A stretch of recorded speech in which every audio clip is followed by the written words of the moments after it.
मोहतरम नाज़रीन, अस्सलाम वालेकुम वरहमतुल्लाहि वबरकातुहू। आप देख रहे परवाज़ टीवी खबरनामे में आप तमामी का खैर मकदम है। तो आइए खबरों का आगाज़ करते हैं आज की हदीस मुबारक से।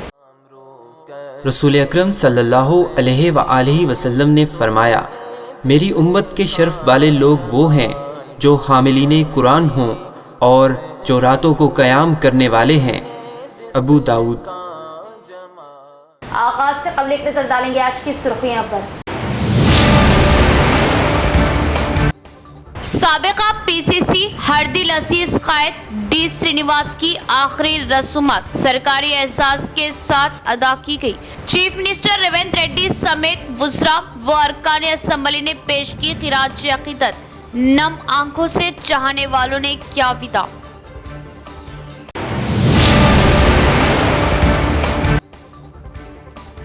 T20 2024 काफी टीम इंडिया ने जीत ली। सनसनीखेज मैच में इंडिया ने साउथ अफ्रीका को दी शिकस्त। टीम इंडिया का बेहतरीन मुजाहरा, 150 हिंदुस्तानियों के मन मोह लिए। जय भारत के नारे बुलंद।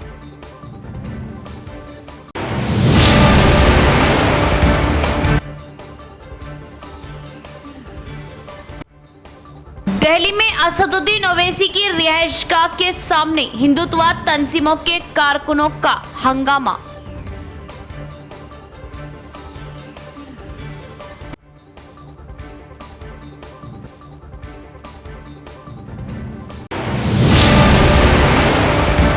अब खबरें तफसील से। साबिका पीसीसी व साबिका वजीर सीनियर कायद हरदिल अजीज लीडर डी श्रीनिवास की आखिरी रसूमात सरकारी एहसास के साथ अदा की गई। चीफ मिनिस्टर रेवंत रेड्डी वुज़रा अरकान असेंबली ने उन्हें भरपूर खिराज अक़ीदत पेश की और उनकी खिदमत को नाकाबिले फरामोश बताया। सैकड़ों चाहने वालों ने अपने कायद का नम आंखों से आखिरी दीदार किया और आखिरी रसूमात अंजाम दी। साबिका पीसीसी सदर व रियासती वजीर अवाम के हरदिल अजीज कायद धर्मपुरी श्रीनिवास का जुमे की देर रात तवील अलालत के बाद देहांत हो गया था। हफ्ते की शाम उनकी नाश को निज़ामाबाद लाया गया आखिरी दीदार के लिए। सियासी, समाजी और मजहबी कायदीन और उनके चाहने वालों का उनकी क़यामगाह पर तांता बंद गया। इतवार की सुबह चीफ मिनिस्टर रेवंत रेड्डी ने निज़ामाबाद पहुंचकर आखिरी दीदार किया और गहरे दुख का इजहार किया। इस मौके पर मीडिया से बात करते हुए उन्होंने कहा कि डी श्रीनिवास की मौत सियासी एतबार से अजीम खसारा है और वो कांग्रेस पार्टी के सच्चे सिपाही थे। आला ओहदों पर रहते हुए उन्होंने खिदमत अंजाम दी जो नाकाबिले फरामोश है। उनकी ख्वाहिश थी कि उनकी आखिरी रसूमात कांग्रेस के परचम के साथ अंजाम दी जाए। पूरे सरकारी एहसास और उनकी ख्वाहिश के मुताबिक आखिरी रसूमात अंजाम दी गई और दुख की इस घड़ी में उनके अफराद ख़ानदान के साथ है। अवाम ने नम आँखों अपने हरदिल अजीज कायद की आखिरी रसूमात अंजाम दी। ఎవరు మర్చిపోలేని పాత్రను పోషించారు। డి శ్రీనివాస్ గారి ప్రత్యేక చొరవ వల్ల 2004 సంవత్సరంలో వారు ఆనాడు ఉమ్మడి రాష్ట్ర పిసిసి అధ్యక్షుడిగా శ్రీమతి సోనియా గాంధీ గారికి తెలంగాణ రాష్ట్ర ఏర్పాటు అవసరాన్ని వారు గుర్తు చేయడం, వారి చొరవ వల్ల 2004లో కరీంనగర్లో శ్రీమతి సోనియా గాంధీ గారు తెలంగాణ రాష్ట్ర ఏర్పాటును ఆమోదించి తెలంగాణ 4 కోట్ల ప్రజలకు మాట ఇవ్వడం జరిగింది। 2004లో కాంగ్రెస్ పార్టీ అధికారంలోకి రావడానికి ఆనాడు మహాకూటమి CPI, CPM, TRS, Congress party, MIM సహకారంతో కాంగ్రెస్ ప్రభుత్వాన్ని రాష్ట్రంలో కేంద్రంలో ఏర్పాటు చేయడానికి వారి చొరవ ఎంతో ఉపయోగపడ్డది। వారి యొక్క ఆలోచన విధానము సమన్వయాన్ని దృష్టిలో పెట్టుకొని 2009లో ఎన్నికల సందర్భంగా మళ్ళీ శ్రీమతి సోనియా గాంధీ గారు ఆనాడు ఉమ్మడి రాష్ట్రంలో కాంగ్రెస్ పార్టీని అధికారంలోకి తేవాలి అని అంటే మన మనిషి మనవాడు అని చెప్పి శ్రీమతి సోనియా గాంధీ గారు ఆప్యాయంగా డి శ్రీనివాస్ గారిని గుర్తించి పలకరించింది। ఆ తర్వాత డి శ్రీనివాస్ గారు నాతో మాట్లాడుతూ తిరిగి కాంగ్రెస్ పార్టీలో చేరాలనుకుంటున్నాను అని వారు ప్రస్తావించారు. నేను అడిగిన పెద్దల శ్రీనివాస్ గారిని, మరి ఇప్పుడు మీరు రాజ్యసభలో ఉన్నారు, తిరిగి కాంగ్రెస్లోకి వస్తే మీరేమైనా పదవి ఆశిస్తున్నారా అని అంటే వారు ఒక్క మాట అన్నారు, నాకు ఎలాంటి పదవుల మీద వ్యామోహము ఆశ లేదు. చిన్న కార్యకర్త నుంచి పిసిసి ప్రెసిడెంట్గా, మంత్రిగా, ఇట్లాంటి విషయాలు వాళ్ళ కుటుంబంతో చర్చించిన తర్వాత వాళ్ళు ఇట్లాంటి విషయాలకు సంబంధించి ఏం ప్రతిపాదనలు వాళ్ళ కుటుంబంలో ఆలోచనలు ఉన్నాయో వారి ఆలోచనలు తెలుసుకున్న తర్వాత ఇప్పుడు ఈ కార్యక్రమం ఉంది. వాళ్ళు కుటుంబ సభ్యులు ఈ కార్యక్రమంలో మునిగి ఉన్నారు. అయిపోయిన తర్వాత మళ్ళీ ఒక్కసారి సెక్రటేరియట్కే వాళ్ళ కుటుంబ సభ్యులను పిలుచుకొని మాట్లాడి తప్పకుండా డి శ్రీనివాస్ గారికి T20 वर्ल्ड कप फाइनल में 13 साल बाद हिंदुस्तान की तारीख साज कामयाबी। एक इंतहाई सनसनीखेज फाइनल मैच में टीम इंडिया ने हारा हुआ मैच अपने नाम किया। हिंदुस्तानी बॉलिंग फील्डिंग के आगे साउथ अफ्रीका के बल्लेबाज बेबस नजर आए। टीम इंडिया की कामयाबी के साथ मुल्क भर में जश्न। 150 करोड़ हिंदुस्तानियों के दिल खुशी से झूम उठे। मंदिर से निकले श्लोक और मस्जिद से आजान, सबसे पावन देश है मेरा, इसमें बसी मेरी जान। सनम मेरा हिंदुस्तान, सनम मेरा हिंदुस्तान।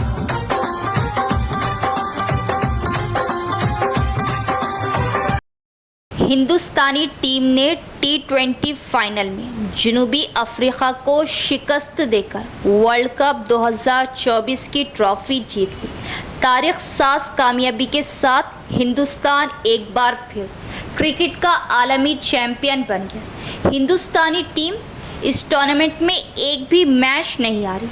T20 वर्ल्ड कप की तारीख में ये पहला मौका है कि किसी टीम ने बगैर कोई मैच हारे ट्रॉफी जीती है। हिंदुस्तान ने दूसरी बार T20 वर्ल्ड कप जीता है। 2007 में पहली बार MS धोनी की टीम ने हिंदुस्तान को इस फॉर्मेट में आलमी चैंपियन बनाया था। हिंदुस्तानी टीम को ये ट्रॉफी 13 साल बाद मिली है। फाइनल मैच में हिंदुस्तान की शुरुआत काफ़ी ख़राब रही। कप्तान रोहित शर्मा 9 रन बनाने के बाद वॉकआउट हो गए तो ऋषभ पंत अपना खाता भी ना खोल सके। सूर्य कुमार यादव सिर्फ 3 रन बना सके। ताहम इसके बाद विराट कोहली और अक्षर पटेल ने 34 रन पर 3 विकेटें गिर जाने के बाद मुश्किलात की शिकार टीम इंडिया की कमान संभाली। कोहली ने 76 रन की खूबसूरत इनिंग्स खेली तो वहीं अक्षर पटेल ने भी 47 रन की ताबड़तोड़ इनिंग्स खेली और आखिर में शिवम दुबे 16 गेंदों पर 27 रन बनाकर हिंदुस्तान को 176 रन तक पहुंचाने में मदद की। ये T20 वर्ल्ड कप फाइनल का सबसे बड़ा स्कोर है। ये T20 वर्ल्ड कप फाइनल का सबसे बड़ा स्कोर है। बादशाह हद के ताक़ुब में जनूबी अफ्रीका की टीम 20 ओवर्स में 8 विकेटें गंवाकर 169 रन तक महदूद रही। क्लॉसन ने 27 गेंदों में 52 रन पर 2 चौके 5 छक्के। क्विंटन डी कॉक 31 गेंदों में 39 रन पर 4 चौके 1 छक्का और स्टब्स 21 गेंदों पर 31 रनों में 3 चौके 1 छक्का ने शानदार कारकर्दगी का मुजाहरा किया। हिंदुस्तानी गेंदबाजों में हार्दिक पांड्या 3/20, बुमराह 2/18, हर्षदीप सिंह 2/20, अक्षर पटेल ने 1 विकेट हासिल की। दूसरी इनिंग्स के 15वें ओवर में अफ्रीकी बल्लेबाज क्लासन ने धुआंधार बैटिंग करते हुए साउथ अफ्रीका की जीत को लगभग यकीनी बना दिया था। दूसरी इनिंग्स के 15वें ओवर में अफ्रीकी बल्लेबाज क्लासन ने धुआंधार बैटिंग करते हुए साउथ अफ्रीका की जीत को लगभग यकीनी बना दिया था और साउथ अफ्रीका को 30 गेंदों में 30 रन बनाने थे। लेकिन ऑलराउंडर हार्दिक पांड्या ने अपने ओवर में क्लासन को कैपर कैच कराते हुए चलता किया और टीम इंडिया ने मैच पर अपना शिकंजा कस दिया और सूर्य कुमार का तारीखी कैच जिसमें मिलर आउट हुए, टीम इंडिया की जीत को यकीनी बना दिया। टीम इंडिया की कारकर्दगी ने 150 हिंदुस्तानियों के मन मोह लिया और हर तरफ जश्न और एक ही नारा सुनाई दिया, हिंदुस्तान जिंदाबाद, जय हिंद। लहरा दो चम लहरा दो इसमें सरज़मीं का परचम लहरा दो दिल्ली में असदुद्दीन ओवैसी के रिहाइशगाह के सामने हिंदुत्व तंजीमों के कारकुनों का हंगामा। कुल हिंद मजलिस इत्तेहादुल मुस्लिमीन के सरबराह व हैदराबाद के रुकने पार्लियामेंट बैरिस्टर असदुद्दीन ओवैसी की दिल्ली में वाक़ रिहाइशगाह के बाहर हिंदुत्व तंजीमों के कारकुनों ने आज फिर हंगामा किया। शिद्दत पसंदों ने इस मौके पर ओवैसी का पुतला भी नजर आतिश किया। दरअसल हिंदुत्व तंजीमों के कारकुन लोकसभा में हल्फ लेने के दौरान असदुद्दीन ओवैसी की जानिब से जय फलस्तीन का नारा लगाने से नाराज थे।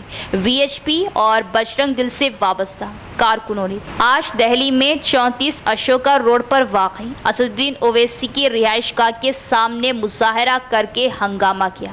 इस मौके पर मुतनाज़ा नारे भी लगाए गए। वाज़ेह है कि दिल्ली में वाक़ई असदुद्दीन ओवैसी की रिहाइशगाह पर शिद्दत पसंदों की जानिब से मुतअद्दिद मरतबा हमले किए गए। गुज़िश्ता 28 जून को इशरार ने असदुद्दीन ओवैसी की रिहाइशगाह की गेट पर लगी तुंजी पर काली सियाही डाल दी और तोड़ फोड़ की थी, जिसके बाद असदुद्दीन ओवैसी ने सख्त रद्द अमल का इजहार किया था। Nursing superintendent grade 3 MSVL Parvati government general अस्पताल के ओहदे से retired. Nursing superintendent grade 3 MSVL Parvati government general अस्पताल के ओहदे से रिटायर्ड। मेहमान खुसूसी डॉक्टर सुपरिटेंडेंट प्रतिमा राज ने सुपरिटेंडेंट पार्वती व नर्सिंग स्टाफ की हौसला अफजाई की और उन्हें कोरोना के दौरान अवाम की खिदमत करने पर सराहा। Nursing superintendent grade 3 MSVL Parvati district centre में डिस्ट्रिक्ट गवर्नमेंट जनरल अस्पताल के ओहदे से रिटायर्ड। इस प्रोग्राम में मेहमान खुसूसी डॉक्टर सुपरिटेंडेंट प्रतिमा राज ने शिरकत की और कहा कि GGH में नर्सिंग स्टाफ ने कोरोना के संगीन बहरान के दौरान खुसूसी खिदमत अंजाम दी। उन्होंने नर्सिंग सुपरिटेंडेंट के तौर पर उनकी क़ियादत में नर्सिंग स्टाफ की तारीफ की, जिन्होंने कोरोना से खौफ ज़दा हुए बगैर अवाम की बहादुरी से खिदमत की। उन्होंने कहा कि वो मौजूदा नर्सिंग अफसरान के लिए वक्त के उसूलों पर अमल करते हुए और अफसरान के अहकामात को सही तरीके से नाफिज करते हुए अपने शरीक हयात साई प्रसाद के बारे में बात करते हुए कहा कि वो बहुत बहादुर हैं। उन्होंने कहा कि वो पेशे के एतबार से सहाफ़ी होने के बावजूद सरकारी शोबे में काम करें और अपनी अहलिया के फ़राइज़ में कभी मदाखलत नहीं की और अस्पताल के मामलात में भी मदाखलत नहीं की। उम्मीद है कि उनकी अज़दवाजी ज़िंदगी जो अब तक बहुत बाहमी रही है, इस रिटायरमेंट के बाद भी मज़ीद बाहमी ताल्लुक़ात बरकरार रहेंगी। अस्पताल के अमले ने MSVL पार्वती को एजाज़ से नवाजा। इस प्रोग्राम में डॉक्टरों, नर्सिंग स्टाफ, दफ्तरी अमला व दीगर ने शिरकत की।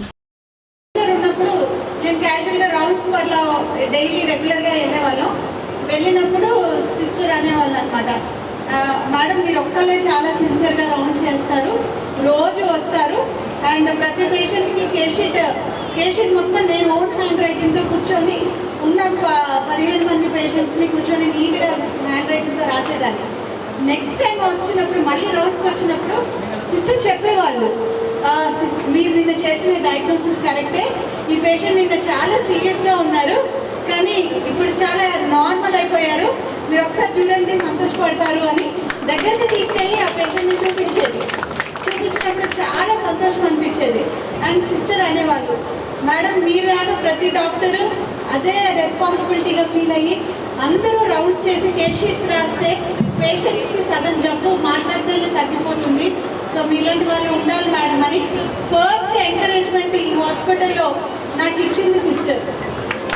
साबिक PCC सदर और साबिक वजीर D श्रीनिवास के देहांत के बाद पूरे जिले में फिजा सौदा बीजेपी रियासती लीडर प्रेमेंद्र रेड्डी ने पार्टी एमएलएस और रियासती व जिले कायदीन के हमरा डी श्रीनिवास को पेश की खराज अकीदत। पीसीसी के साबिक सदर और साबिक वजीर डी श्रीनिवास की हैदराबाद में मौत होगी और डीएस की मैयत इतवार को जिला मरकज में उनके क़यामगाह पर लाएगी, जिसकी वजह से जिला भर के चाहने वालों ने बड़ी तादाद में मैयत को खिराज अक़ीदत पेश किया। BJP urban MLA Dhanpal Surya Narayan, Armoor हल्के के MLA P Rakesh Reddy, floor leader Surti Reddy के साथ जिले के बीजेपी कायदीन और कारकुनान बड़ी तादाद में जमा हुए और डीएस को खिराज अक़ीदत पेश किया।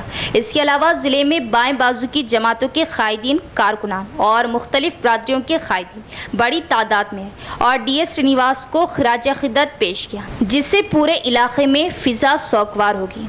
बीजेपी के रियासती कायदीन प्रेमेंद्र रेड्डी के हमरा एमएलएस ने कहा कि डीएस की मौत न सिर्फ जिला बल्कि रियासत के लिए भी बहुत बड़ा नुकसान है।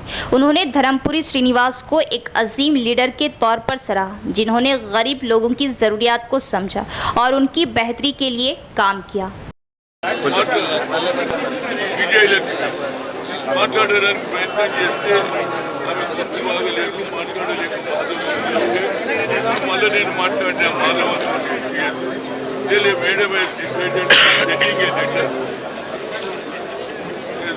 వాళ్ళ వైఫ్కు పంపిస్తాను, ఎందుకంటే ఆమె మాట్లాడలేని పరిస్థితి ఉన్నది, బాధలో ఉన్నదంటే సరే నేను లెటర్ రాస్తాను. ఇప్పుడే మాధవ చెప్పాడు వాళ్ళ భార్యకు లెటర్ కూడా సోనియా గాంధీ ఫోటోలను పంపిస్తుంది. ఎందుకంటే కాంగ్రెస్ పార్టీలో ముఖ్యంగా తెలంగాణ ఉద్యమంలో పార్టిసిపేట్ చేసి అంచెలంచెలుగా ఈ స్థాయికి రావడం, అది కూడా నిజామాబాద్లో మరి ఒక వెలుగు వెలిగినటువంటి వ్యక్తి ఈనాడు చనిపోవడం నా అందరికీ బాధ ఉన్నది. నా పూర్తి ప్రగాఢ సంతాపం.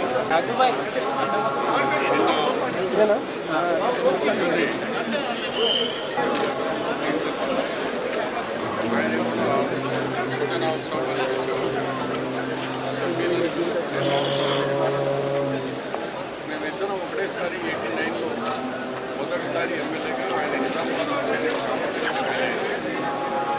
తర్వాత డాక్టర్ మధుచెన్నారెడ్డి క్యాబినెట్లో 89-90లో ఇద్దరు ఒకటేసారి మంత్రైన ఇద్దరం ఒకటేసారి ఫస్ట్ కామారెడ్డి సివిల్ సభలో తర్వాత నిజామాబాద్ కూడా ఇద్దరం కలిసి హైదరాబాద్ నుంచి నిజామాబాద్ జిల్లాకు వచ్చారు.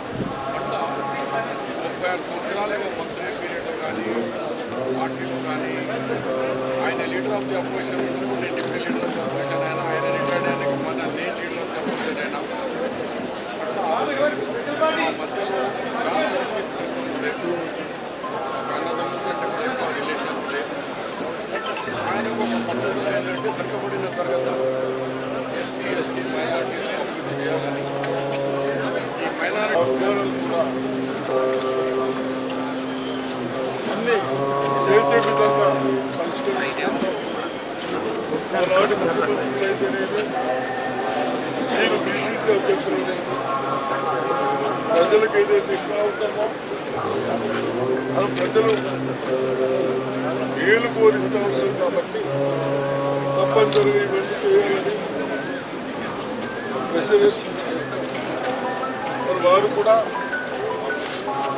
అన్ని విధాలుగా డిస్ట్రిక్ట్లో ఎక్కడ కూడా విభేదాలు లేకుండా చిన్న పెద్దలు కలుపుకొని అన్ని విధాలుగా రాజకీయం సహకరించుకుంటూ నేను కూడా డి శ్రీనివాస్ గారు నాకు చిన్ననాటి ఒకసారి రాజకీయాలకు వస్తే బాగుంటుందని మరి ఆలోచన 85లో డిస్ట్రిక్ట్ కాంగ్రెస్ పార్టీ సెక్రటరీగా ఉంది. ఆ తర్వాత डी श्रीनिवास ने अवाम की फलाह व बहबूद के लिए मुसलसल जद्दोजहद की और तेलंगाना तहरीक में अहम रोल अदा किया। डी श्रीनिवास का देहांत रियासत तेलंगाना का बहुत बड़ा खस्सा है। मरकजी वजीर दाखिला बी संजय का बयान। हुक्मरान पार्टी के रियासती सरबराह होने के बावजूद साबिका वजीर डी श्रीनिवास ने तेलंगाना रियासत की तश्कील की वकालत की। उन्होंने तेलंगाना तहरीक में किए जाने वाले प्रोग्रामों की भी हिदायत दी। तेलंगाना की अवाम की उमंगों को तस्लीम करते हुए डीएस ने आला कमान को ख़ायल करने और रियासत की तकसीम के हक़ में बयान देने में कामयाबी हासिल की। सोनिया गांधी के साथ सदर प्रणब मुखर्जी ने ऐलान किया कि वो तेलंगाना की तश्कील के लिए पुरज़म है, जिसका मतलब यह है कि इसमें डीएस की कोशिशें काबिल क़द्र कही जा सकती। जब उन्होंने हफ्ते को हैदराबाद में आखिरी सांस ली, कांग्रेस पार्टी के कायदीन और कारकुनान साथ ही शायकीन भी परेशान थे। डीएस श्रीनिवास की नाश को हैदराबाद से हफ्ते की रात शहर के प्रगति नगर में वाक़े उनकी रिहाइशगाह पर लाया गया। मरकजी वजीर मुमलिकत बराए दाखिला बंदी संजय रात तकरीबन 10:30 बजे डीएस की रिहाइशगाह पर पहुंचे और उनके जिस्म पर फूलों का गुलदस्ता पेश करते हुए और उन्हें खिराज अक़ीदत पेश किया। बाद में एमपी अरविंद धर्मपुरी ने भी खिराज अक़ीदत पेश की। इसके बाद मरकजी वजीर Sanjay, urban MLA Dhanpal Surya Narayan Gupta, मुधल MLA Pawar Rama Rao Patel, BJP जिला सदर दिनेश कोलाचारी और साबिक सदर बसवा लक्ष्मी नरसैया ने मीडिया से बात की। उन्हें आनजहानी डी श्रीनिवास के साथ उनकी रफ़ाकत की याद दिलाई गई। उन्होंने तेलंगाना तहरीक में जो रोल अदा किया उसकी सताइश की। उन्होंने अफसोस का इजहार करते हुए कहा कि डीएस की मौत रियासत तेलंगाना का बहुत बड़ा नुकसान है। ఆంధ్రప్రదేశ్లోనే గతంలో అందరికంటే సీనియర్ నాయకుడు, అనుభవం ఉన్న నాయకుడు,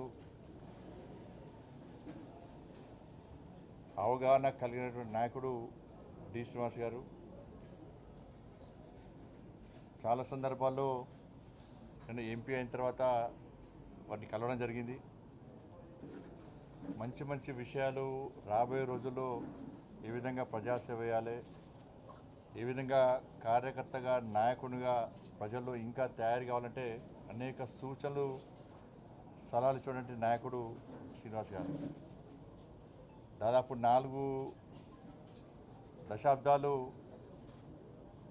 రాజకీయాల్లో ఒక చెరగని ముద్ర ఉన్నటువంటి నాయకుడు, చెరగని ముద్ర వేసుకున్న నాయకుడు డి శ్రీనివాస్ గారు.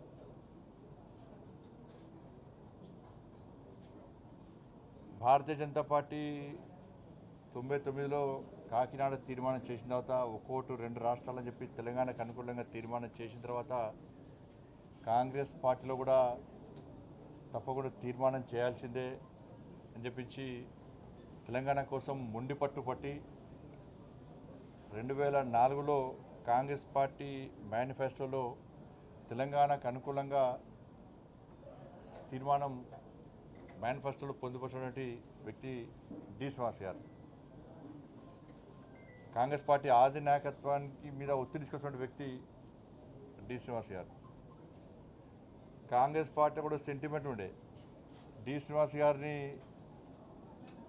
రాష్ట్ర పిసిసి అధ్యక్షుడిగా ఉంచితేనే ఆంధ్రప్రదేశ్, ఉమ్మడి ఆంధ్రప్రదేశ్లో అప్పుడు కాంగ్రెస్ పార్టీ ప్రభుత్వం ఏర్పడుతుందని చెప్పి ఒక సెంటిమెంట్ కూడా ఉంది. ఒక రాజకీయ చతురత కలిగిన నాయకుడు డి శ్రీనివాస్ గారు. जिले के 60 डिवीजनों में अवाम की सहूलत के लिए 28 अवामी बैतुल खला लाखों के खतीर रकम से तामीर किए गए, जो कि अब आराइशी बन चुकी। गंदगी, बदबू व ताफून, अभी तक सफाई का कोई रिकॉर्ड नहीं। पब्लिक टॉयलेट्स बिल्कुल नाकाबिल इस्तेमाल बन चुके। हमें इंतज़ार करना होगा और देखना होगा कि म्यूनिसिपल कॉरपोरेशन कमिश्नर इस मामले पर क्या जवाब देंगे। अवाम का इजहार। ज़िले मरकज़ के 60 डिवीज़नों में अवाम की सहूलत के लिए मुख्तलिफ इलाक़ों में 28 अवामी बैतुल खला बनाए गए। लाखों रुपये खर्च करने के बाद नस्ब किए गए ये बैतुल खला अब आराइशी बन चुके, जो अब बदबू व ताफुन का शिकार है। बल्दिया के अहलकारों ने कई इलाक़ों में ताले लगाना और देखभाल करना एक बोझ समझा। अवामी बैतुल खला को साफ़ सुथरा रखने के लिए पिछली हुकूमत ने बैतुल खला की देखभाल पर भारी रकम खर्च की थी, ताहम तमाम बगैर टेंडर के इंतजामी जिम्मेदारियां निजी कंपनी को सौंप दी गई। तनकीदें सुनने में आ रही कि अवामी बैतुल खला की देखभाल उस वक्त काबू से बाहर हो गई जब निजामाबाद अर्बन एमएलए के वफादार म्यूनसिपल कॉरपोरेशन के ओहदेदारों ने अवामी बैतुल खला की देखभाल की जिम्मेदारी उनके पैरोकार को सौंप दी। बल्दिया और महकमा सेहत के हुक्काम ने दूसरी तरफ नहीं देखा और पब्लिक टॉयलेट्स की निगरानी में कोताही बरती गई। नतीजतन ये बैतुल खला अब मखदूश होकर रह गए, जिसकी वजह से वहां से गुजरने वाली अवाम बदबू से परेशान है। अलावा इससे निगरानी ना होने की वजह से बैतुल खला पानी की टैंकी और लाइट्स भी गायब हो गई। लेकिन म्यूनसिपल हुक्काम ऐसे काम कर रहे जैसे उससे कोई सरोकार नहीं। उनकी देखभाल पर महाना 2,50,000 से ज्यादा खर्च होते थे, लेकिन 2.5 साल में 1 करोड़ रुपए का अवाम के पैसे का गलत इस्तेमाल किया गया। इस वक्त बैतुल खला की सफाई का कोई रिकॉर्ड मौजूद नहीं। एमएलए के पैरोकार होने की वजह से हुक्काम ने उनसे पूछताछ करने की हिम्मत नहीं की, जिससे अवाम की सहूलत के लिए बनाए गए पब्लिक टॉयलेट्स नाकाबिल इस्तेमाल हो चुके हैं। हमें इंतजार करना होगा और देखना होगा कि म्यूनसिपल कॉरपोरेशन कमिश्नर मंदम अकरम इस मामले पर क्या जवाब देंगे।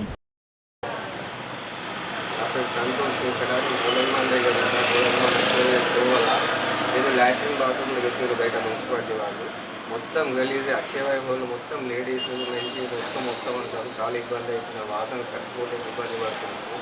అలా అవి చేసేది కూడా సరిగ్గా చేయడం క్లీన్ చేయడం లేదు. మరీ మురుగు వాసన దూరం వస్తుంది. వర్షాకాలం కాబట్టి ఇంకా చాలా రోగాలు వచ్చే ప్రమాదం ఉంది. దయచేసి వీటిని క్లీన్ చేయాలని చెప్పి కోరుకుంటున్నాను। इख्तिताम से क़ब्ल एक नज़र डालेंगे आज की सुर्खियों पर। साबिका पीसीसी हरदिल अजीज कायद डी श्रीनिवास की आखिरी रसूमात सरकारी एहसास के साथ अदा की गई। चीफ मिनिस्टर रेवंत रेड्डी समेत वुज़रा व अरकान असम्बली ने पेश की खिराज अकीदत। नम आंखों से चाहने वालों ने क्या विदा।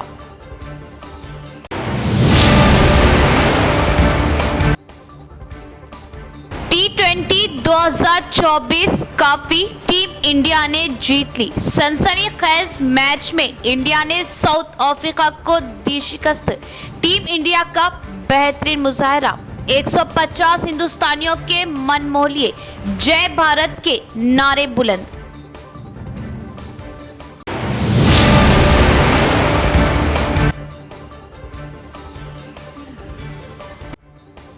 दिल्ली में असदुद्दीन ओवैसी की रिहाइशगाह के सामने हिंदुत्ववाद तंजीमों के कारकुनों का हंगामा।